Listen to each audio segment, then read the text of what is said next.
안녕하세요. 운명을 스토리텔링하는 남자입니다.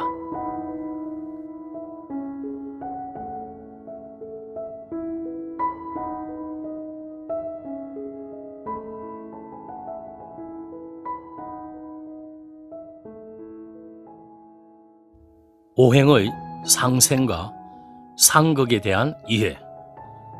이전에 오행을 제대로 알지 못하고 사주명리학을 공부하는 것은 주춧돌 없이 집부터 지으려는 것과 같다고 설명하였습니다.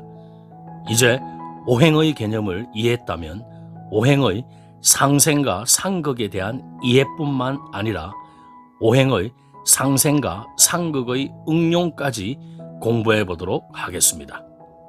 오행이란 나무, 불, 흙, 쇠, 물로서 단순히 5가지 물질만을 뜻하는 것이 아니라 우주가 순환하는 원흥동의 5가지 패턴으로서 금전이 움직이는 곳을 은행이라 부르고 화물이 움직이는 곳을 양행이라 하듯이 행이란 한자를 쓰는 이유는 기운으로서 순환함을 상징한 것입니다.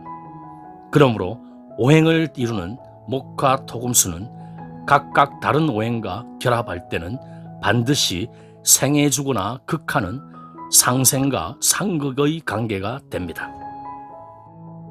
우리는 오행을 이루는 목화 토금수를 단순히 물상의 물적인 측면인 나무, 불, 흙, 쇠, 물로 이해하고 있지만 사주명리학을 제대로 공부하려면 상적인 측면인 기운으로도 이해하고 있어야 합니다.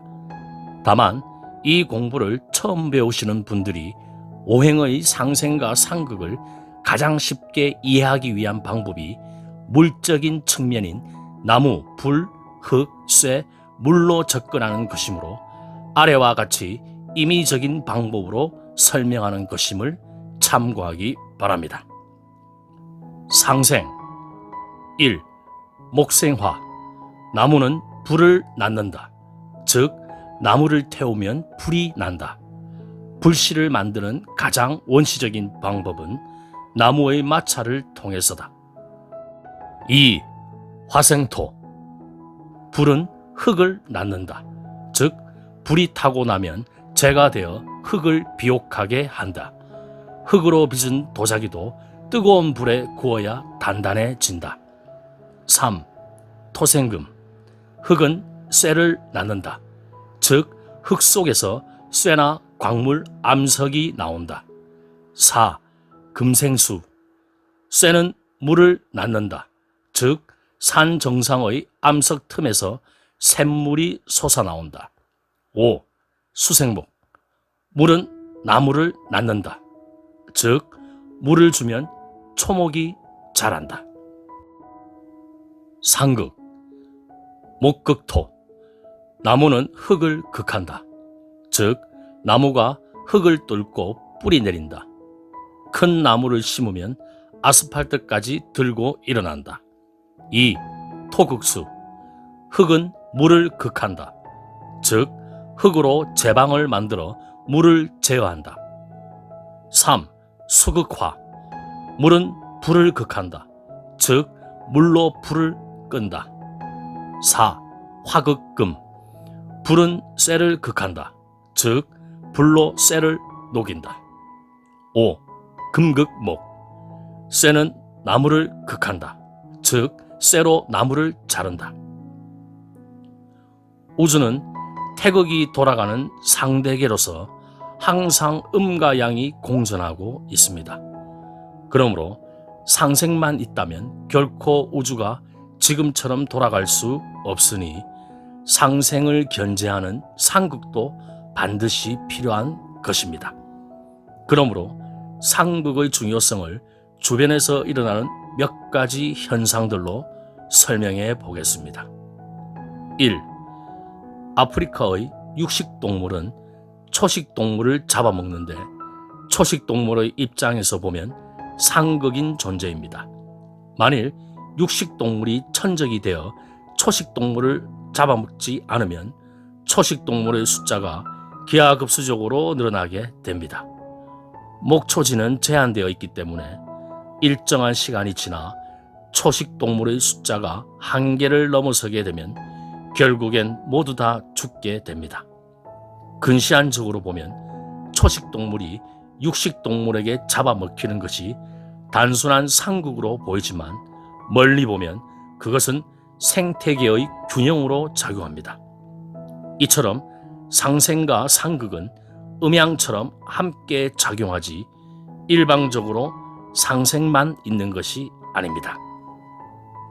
2. 금붕어는 자연 상태에서 보통 약 10,000개의 알을 낳지만 어항 속에서 상극으로 작용하는 천적의 어떠한 위협 없이 쾌적한 온도와 적절한 먹이를 공급받으면 약 3,000개에서 4,000개의 알밖에 낳지 못한다고 합니다. 3. 열대어를 수족관에 넣어서 산지에서 판매지로 이송을 하는데 도착해서 보면 열대어들이 비실비실해서 반은 죽어 있습니다.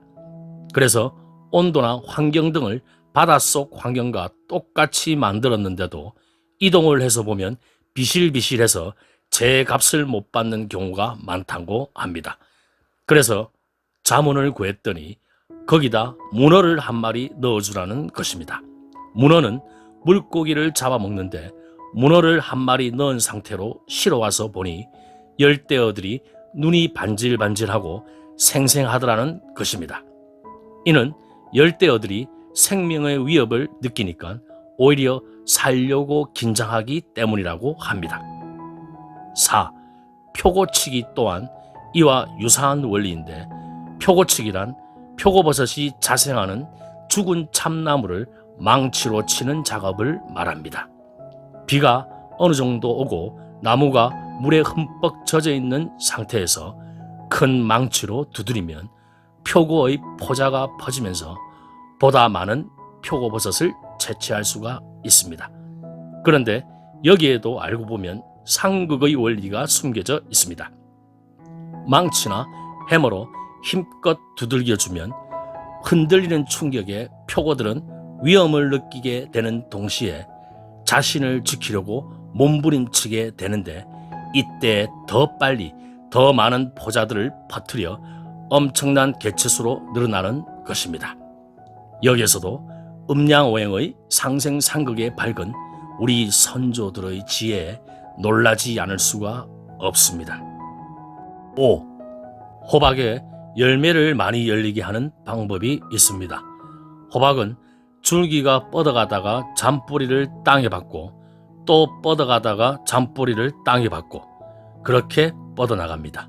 그런데 호박의 줄기가 약 2m 정도 자랐을 때 막 흔들어주면 생명의 위협을 느껴서 호박을 많이 맺는다는 것입니다. 이처럼 상극은 생을 견고하게 하고 생을 살찌게 하며 생을 이루어내는 이면에 상극이 작용하고 있는 것입니다. 6.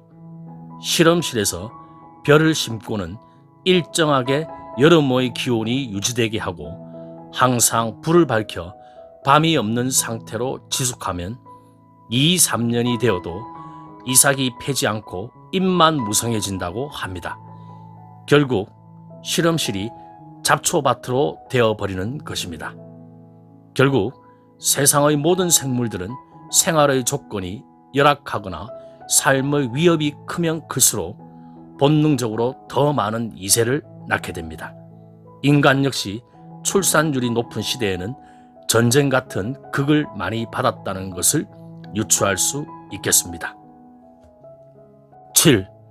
지구의 계절 변화에서 가을 다음에 겨울이 와야지 봄이 와서는 절대 안 됩니다.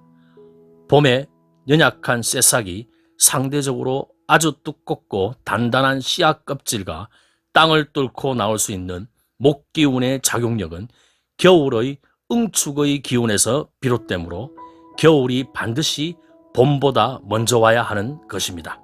그러므로 가을의 금기운은 시기적으로 아직 먼 봄의 목기운을 금극목으로 견제하는 동시에 금생수로 겨울의 수기운에게 자신의 기운을 넘겨주면서 겨울이 오는 법입니다. 이는 상생과 함께 상극이 공존하는 또 다른 이유입니다.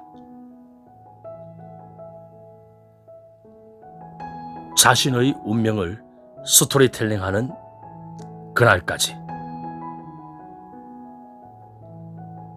감사합니다.